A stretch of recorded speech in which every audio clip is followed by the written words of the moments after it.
Hello, and welcome to the Momentum Ministry Partners podcast. This podcast is designed to provide that momentum in our God-given roles of leadership as we partner together to equip today's Christian leaders for tomorrow's opportunities. Thank you so much, and we hope you enjoy this episode. Hello, welcome to the Momentum Podcast. We have with us today Blake Cruz. Blake, you have such a fun name. Thank you. I think it's like a superhero name or like a movie star name. Yeah. Maybe like a TikTok's like influencer name. Yeah. Blake Cruz. I don't know. I appreciate that. Well, Blake, for those of you who don't know me, I'm Eric. I'm the host of this podcast. Today I have my friend Blake.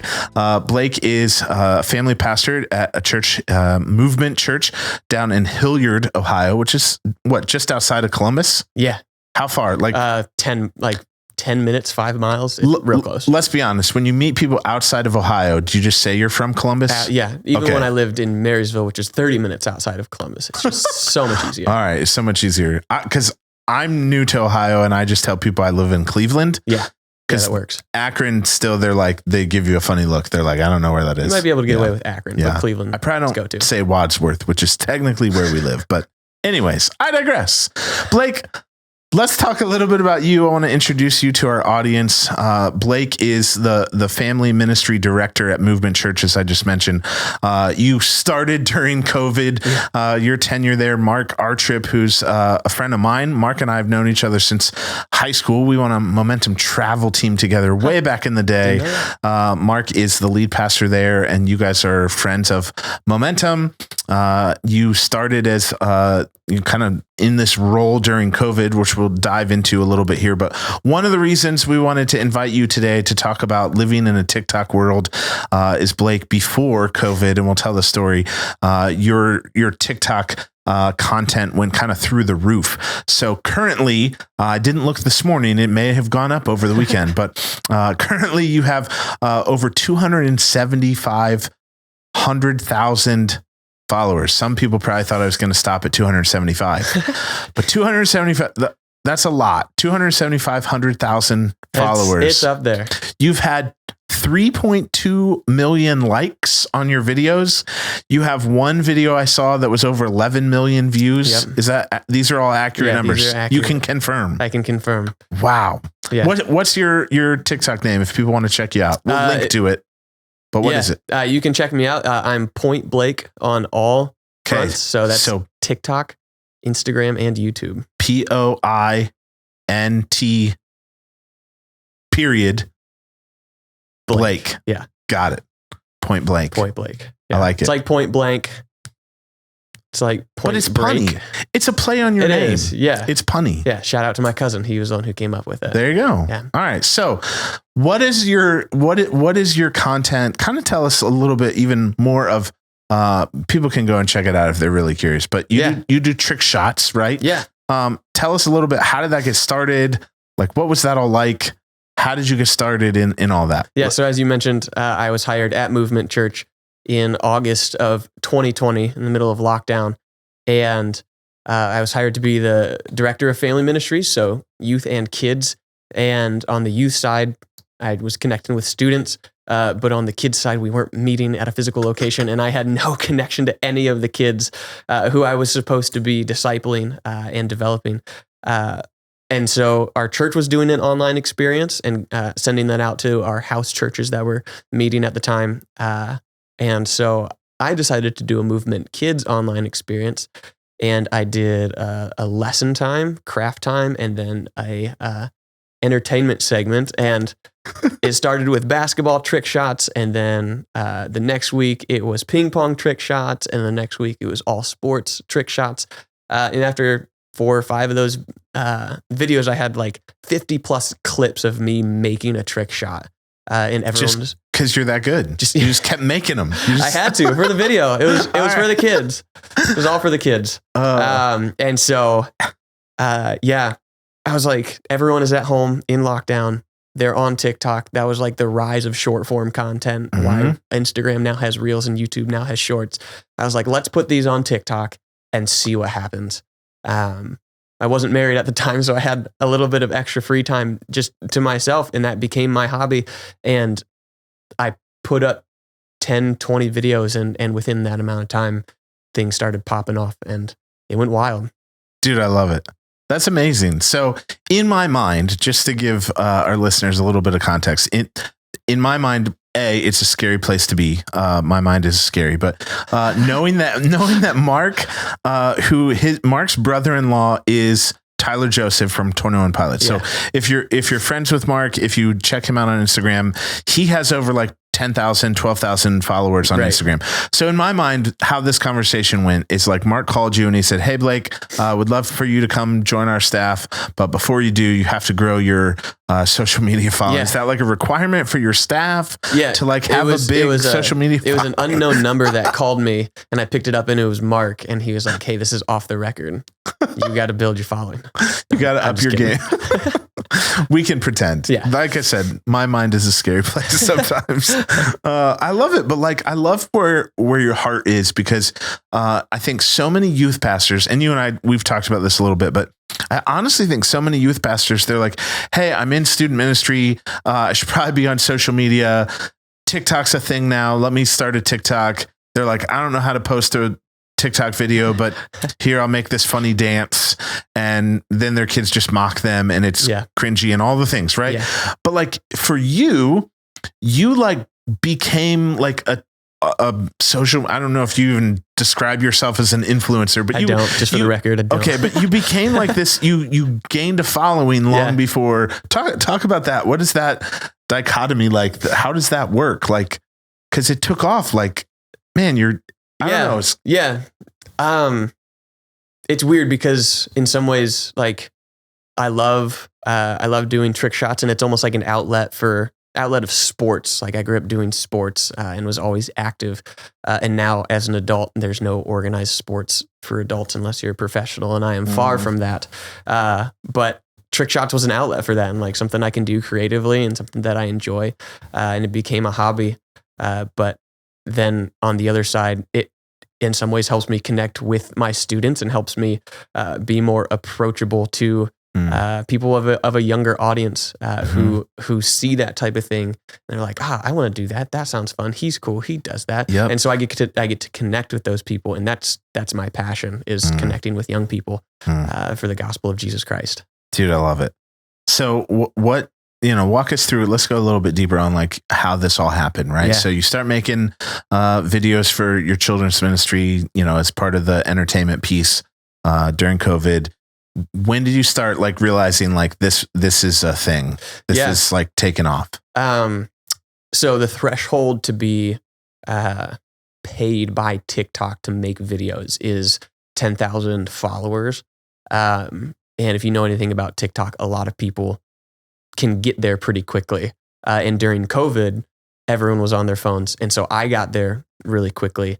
And when I hit 10,000 followers in, I think under a month, I was like, okay, wow, there's real potential to reach a large amount of people with these trick shots. So let's go for it and let's do it and see how far it can go. Wow. And then it just kept going. So what does that look like now? The balancing your time, like, is it still, is that like do you view that as a side hustle? Do you view that as like an outlet for your creativity and like you said, your athleticism, like, or is that just like a side thing? Like how do you balance that within your time? Yeah, it's definitely a side hustle. And I emphasize the side because there are so many other things that take priority in my life. I will be married for 1 whole year in 6 days. Nice. Happy anniversary. Thank you. So she is my number one priority. My ministry to my students and my relationship with them is my number 2 priority, and my family is number 3, and God is above all of those. And so really it's like, if I've got the time, I'm like, I'll put in the effort and I'll do those things. And it's definitely been scaled back recently. But it's still such a fun outlet. And I don't currently make any money on TikTok anymore. I took a long break because of the wedding and because of other life circumstances. But that following is still there. Yep. But yeah, it is a weird balance because I enjoy that thing, and I can glorify God through that. Yeah. And I can share the gospel to the people I reach through that. But ultimately, the people that I'm close to and those that I have direct relationships with take priority for the sake of the kingdom and discipling those people. Blake, I love that. Yeah. Yeah. So it's not like you're trying to lead your youth ministry by creating TikTok videos. No. And I respect that thoroughly. What does that look like then in your student ministry as you guys have grown the ministry, you're a couple years into the process now, your ministry's growing, your impact's growing. Like, do you have like the new students that come to youth group because of they saw your TikTok channel? Like, talk to me about that. What does that balance look like even within your students? Knowing how students operate, I'm guessing some of them are like, that's cute. Like, they don't care. It's funny. The high schoolers, the ones that know about it don't pay any attention to it. They're like, whatever, that's my lame youth pastor who makes cringy videos. And then there's some of the middle schoolers who are like, that guy's so cool. Like, I want to talk to him. I haven't had any like new students walk into my ministry and recognize me, but I was told that one student was showing another student on a Wednesday night my TikTok page. Nice. I don't know how to feel about that. Yeah. In some ways it's good. But when we are at movement students, I don't talk about it because it's not a priority. But in some ways it makes me more relatable because I'm the guy on stage who's teaching, and that can be intimidating for some of the younger kids to like come up and try and have a conversation with me. But if they see me on social media and they're like, oh, he's just a regular guy who likes doing trick shots. I watch Dude Perfect. I like that guy's kind of like that. I want to approach him and talk to him, and that makes me more relatable, and I can have a deeper relationship with them than just a relationship from the pulpit. Yep. No, that's so good. That's the right mindset too, I think. So Blake, like when you're like trying to think through creating content, like what goes into your mind, like as a youth pastor, right? It's not as a social media influencer, like as a youth pastor, how do you aim to like connect students with social media, or even really probably a better question is like, how do you help them understand like social media is a tool, like what you're saying, and not like getting sucked into this? I'm sure you've had parents ask varying questions like around that. Like there's so much junk on social media. There's so many negative things, right? We've done whole episodes on this podcast, even about the dangers and boundaries in social media. But like here you are as a youth pastor that has a huge following on TikTok. And how many middle schoolers are like, Mom, Dad, I want a TikTok. Like, what do you do with that? How do you navigate those waters? Yeah. Ultimately, as their youth pastor, I have some authority in their lives, but the parents have the authority to say when a kid should or should not have TikTok. So I ultimately reserve that specific question to the parents and their discretion. But for kids who are like, I want to be TikTok famous, or I want to have a social media following, being a YouTube creator is like the most desired profession for kids in this day and age. And so to balance that, it's not necessarily wrong, but ultimately, like we've talked about before the episode, social media is a tool for us to reach other people for the gospel. And if our content is pointing to ourselves, then it's not in its right place, and it's actually an idol because it's above God. And so if it is in its right place and we are using it to glorify God, then our hobbies and our videos and the way that we talk to people and connect with people can glorify God and can point to Him. And so balancing that with students, it's like, get a TikTok, but what are you watching on TikTok? And what music is playing in the background of those TikToks? That's something I try to be conscious of. Because if you click on a sound on TikTok, it takes you to more videos and you can go down rabbit holes, for better, for worse in some cases. But ultimately, you have to set those boundaries, and from a ministry standpoint, we have to have honest conversations with our students and be like, are we using TikTok and social media for the glory of God, or are we trying to glorify our own name and elevate ourselves to be the TikTok youth pastor or the TikTok kid at my high school? Or are we trying to elevate that's the guy who uses TikTok to talk about Jesus. I can't tell you that guy's name, but I can tell you that he talks about Jesus. Right. Yeah. I love that because that's so in line with like a phrase that we say at Momentum a lot is like leverage everything for the gospel. Yeah. Even like understanding what your identity is in. It can't be in your hobbies. Right. It can't be in your job. It can't be in your reputation. It's got to be in the Lord. And when it is, then you can so quickly and easily sometimes sit back and watch him use these things where then I think that's how God just is at work in and through us. Yeah. And I love that. I love that. Like, so I look at that and I'm like, well, of course, Dude Perfect is the #1 YouTube, channel on the face of the planet because they like profess to follow Christ. They have, you're doing the same thing. Like you started it as you didn't set out to say, I'm going to be the biggest TikTok name and do trick shots. And like, it started by saying, hey, I want to do something for ministry that God could use to connect with our families. Yeah. Hey, we hope you're enjoying the episode so far. We'd like to just take a second, hit pause and share about one of our ministries we have with you. Here at Momentum Ministry Partners, we are so excited to invite students from across the nation to our annual youth conference. We're going to be at Indiana Wesleyan University, July 18th to 23rd, 2023, and registration is now open. We are thrilled to bring together thousands of students for life-changing sessions, hands-on ministry, and a whole lot of fun. It's the best week of summer, and we want you to be there.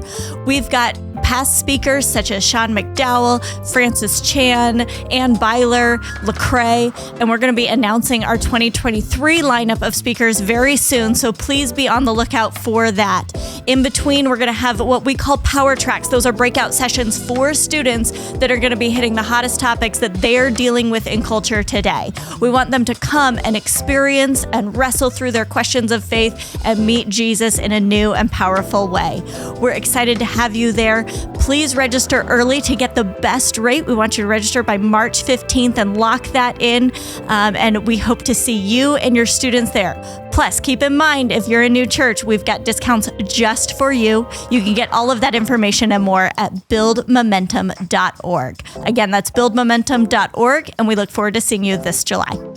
I love that. So, Blake, every youth pastor has students, like you just said, in their ministry that they're like, I'm going to be an influencer. Like every single youth pastor listening to this probably has. Yep. You could think of the students that are saying like, I'm going to be a social media influencer. Like, talk to me a little bit about that. Like when you have students that are interested in that, like even for you and your role, like how do you point them in the right direction? What does that conversation look like? Maybe for any students who might even be listening to this because they're curious, like, what do you do? What steps do you take? What perspective do you have? Yeah. I think ultimately in everything that we do, we point them to Jesus. And then how do we do that? We explain that simply everything that we do is worship in some form or another. And depending on what we're doing and how we're doing it, we can be worshiping God through that, but we could also be worshiping ourselves through that.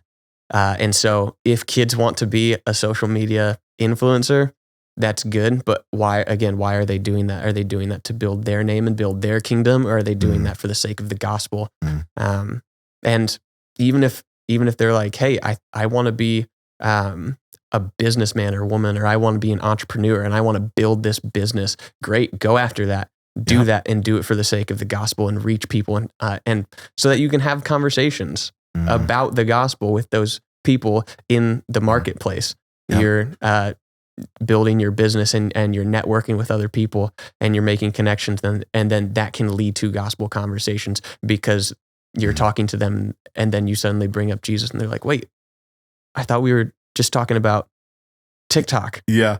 How like you believe in Jesus, but you're on TikTok and and it leads to so many great conversations. So, yeah. Do you have any examples of like how that's happened or played out for you? No, not really.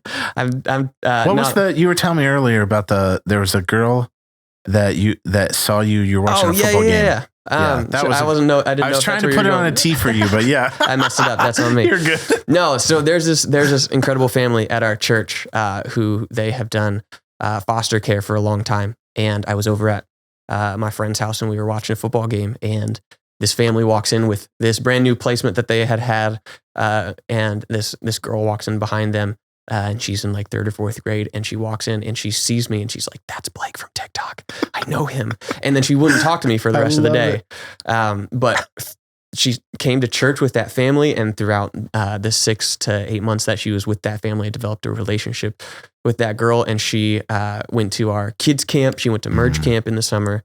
And then as she was eventually being placed back with her family, she was calling all the different people in our church who had an impact on her. And she called me and was like, "Hey, thank you for showing me Jesus, and thank you for loving on me. I have to go back to my family." Sure. And that was just such a beautiful picture of like I get to do trick shots on the internet and influence people, not for myself, but for the gospel. And it has real life implications. And it's incredible.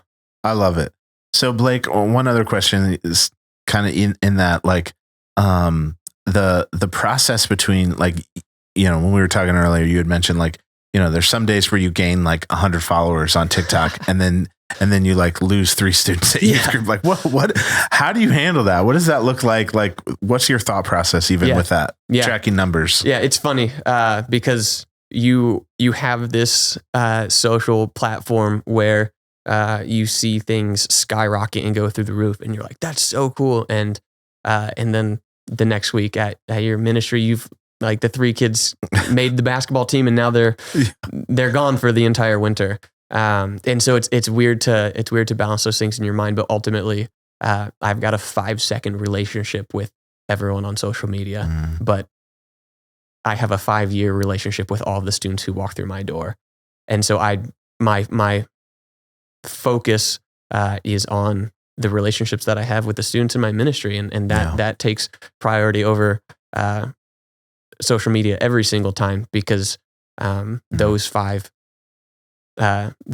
years with those students are the most important thing for the kingdom. And those 20 students could go get 20 friends, and then those 20 friends could go get 20 more friends, and that's how multiplication happens. Yep. And it's weird to watch those numbers do those things, but ultimately those are the relationships that matter. And if TikTok goes away tomorrow, that's totally fine, because I have these students that I'm ministering to and discipling them, and that is far and above more important than any social platform anyone could have. Amen. And that's well said. I love that perspective, because I think, again, like what students, and even maybe, you know, those of us who are immature or young in our faith, you know, we look at those kinds of things and we think like we've arrived. Yeah. And yet the reality is, like, man, how are we stewarding the resources that God's given us? Right. And having that perspective to leverage everything for the gospel. You know, we want to make much of his kingdom. I would say I want to have maximum impact for God's kingdom. Yeah. And so that probably isn't going to be like, you know, a short term, like, hey, a couple years span, like I had this many followers on social media. Right. And yet in the world we live in this TikTok, Instagram, social media culture, like, that is so many students' identity. Yeah. That's what they put their hope and trust in. And I love that you're kind of speaking into that on a different level. All right. So Blake, one other question, maybe 2. My brain is like going crazy. I have so many questions that I think we could add. Maybe we'll just have to have you back and do another episode, but yeah, absolutely. What is something that, like, as you've learned TikTok, okay, I'm going to go this direction, the algorithm. Yeah. Okay. Everybody knows TikTok, Instagram has an algorithm. My wife and I are foodies. We love food stuff. Yeah. So I'll sit, you know, every time I'm on TikTok, I get a new food review or some celebrity chef video or like, love it. And it multiplies, right? Yeah. And then when you, like you mentioned earlier, you click on a song or a hashtag or like something, and it takes you down a rabbit trail, right? So now I've started getting like coffee things. Yeah. I love rap music. I get like, you know, freestyle rap stuff now a lot. Like there's all these different things that start getting integrated into your algorithm, right? The more you click on a video, the longer you watch it. When you go to that person's bio, I'm guessing. Yeah. Do you know how that works at all? Or like, but again, like, help us think through for maybe our student ministry leaders, like, what are some of the dangers in that? You know, I'm cautious about that. Like you scroll through, you flip past the junk that's on there. Yeah. Like you gotta not engage with that. Yeah. Each algorithm is different and has its own things that it emphasizes. I think the one that TikTok specifically emphasizes is watch time. So the thing that you're watching the most and spending the most amount of time on is going to show up on your For You page. And so right now, for some reason, mine is a whole bunch of physics stuff. I don't know why. It's just fascinating. Physics of trick shots. Yeah, probably. Who knows? But yeah, when junk comes up, you either scroll past it really quick, or what you can do is there's those 3 little dots. You can select that and say, I'm not interested in this type of content. Okay. And that way the algorithm then takes that into account and stops showing you that crap. That's good to know. And so yeah, don't spend your time watching those things. Or if you're like, hey, I want more coffee videos, then you can search coffee, find the coffee accounts and watch a whole bunch of those. And then it'll start feeding you that stuff because it knows that's what you want. Nice. Just go find Momentum Ministry Partners. Yep. We're on TikTok. Do it. We have videos, speaker clips, all kind. Maybe part of this conversation will be on TikTok. Maybe, who knows? You never know. Our interns will put anything on there. So I love it. I don't know how to use it. I'm on there and I just keep getting more and more stuff thrown at me. And I'm like, wow, I didn't know that's how you take drywall off or the home projects. There are fun things that you can learn about on there for sure.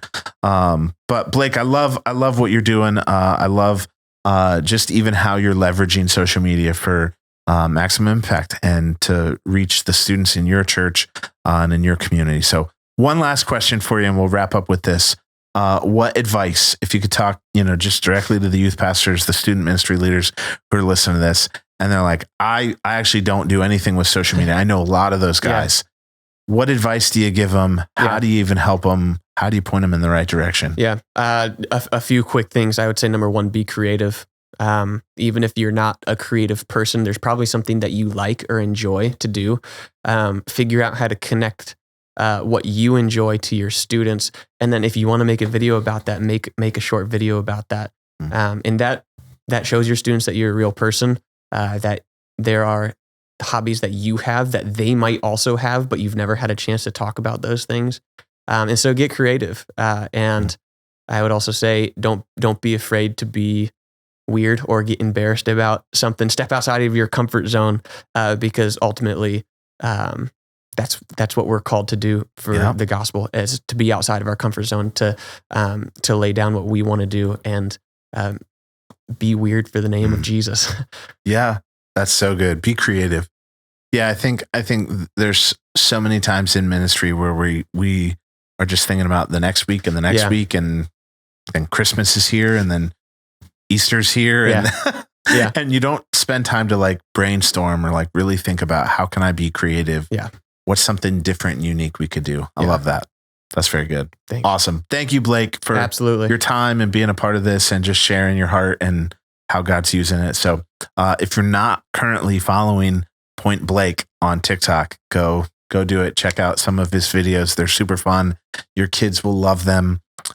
Thank you for even just being a part of Momentum. I should have said this in the intro. You were one of the hosts. You were one of the MCs at youth conferences last year. So if you're like watching this and you're like, I don't follow him, but I know that guy somehow, that's probably what it was from. He was at youth conference and a session host. So thank you, Blake. Absolutely. Thanks super for having good. Me. Yeah. Well, guys, I think that's going to do it for today's episode. Thank you so much for listening. We'd be really honored if you went ahead and subscribe to the podcast, and that way you can just kind of stay up to date with the episodes that we're posting in the future. To learn more about Momentum Ministry Partners and our many other resources, please be sure to follow us on social media at Momentum Ministry Partners, or check out our website, www.buildmomentum.org.